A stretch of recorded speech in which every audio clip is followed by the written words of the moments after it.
ঘূর্ণিঝড় মিগজাউমের প্রভাব কাটতে না কাটতেই আরও কিন্তু বঙ্গোপসাগরে সৃষ্টি হয়েছে নতুন একটি ঘূর্ণিঝড়। নিম্নচাপের জেরে অকাল বর্ষণে বাংলার চাষি ভাইদের ফসলের কিন্তু প্রচুর ক্ষয়ক্ষতি হয়েছে। অন্ধ্রপ্রদেশ, তামিলনাড়ু ও চেন্নাইয়ে ঘূর্ণিঝড়ের জন্য কিন্তু প্রবল ক্ষয়ক্ষতির পাশাপাশি বন্যার আকার নিয়েছিল।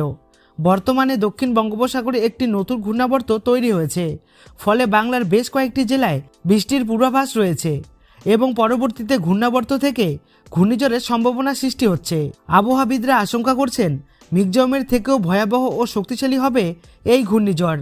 সর্বোচ্চ গতিবেগ হতে পারে 150 কিলোমিটার। ফলে ঘূর্ণিঝড়টি যেখানে আছড়ে পড়বে সেই জায়গায় কতটা ভয়ঙ্কর ক্ষতি হতে পারে তা আপনারা ভালোভাবেই বুঝতে পারছেন।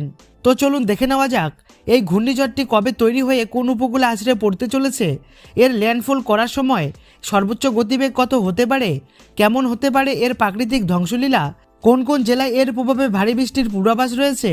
তো এই বিষয়ে আবহাওয়া দপ্তরের কাছ থেকে যে গুরুত্বপূর্ণ আপডেটটি চলে এসেছে তাই কিন্তু আমি আজকে আপনাদেরকে জানিয়ে দেব এই ভিডিওটির মাধ্যমে। বিস্তারিতভাবে জানতে হলে অবশ্যই ভিডিওটি শেষ পর্যন্ত মনোযোগ সহকারে দেখবেন এবং ভিডিওটি ভালো লাগলে একটি লাইক করবেন।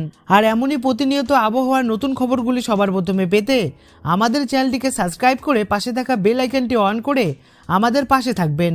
তো চলুন ভিডিওটিকে শুরু করা যাক। বঙ্গোপসাগরে আবারও নতুন করে তৈরি হয়েছে ঘূর্ণাবর্ত। বিশেষজ্ঞরা আশঙ্কা করছেন আগামী কয়েকদিনের মধ্যেই প্রবল শক্তি সঞ্চয় করে এটি ঘূর্ণিঝড়ে পরিণত হবে, যার অভিমুখ হতে পারে উড়িষ্যা, পশ্চিমবঙ্গ নয়তো বাংলাদেশের উপকূল।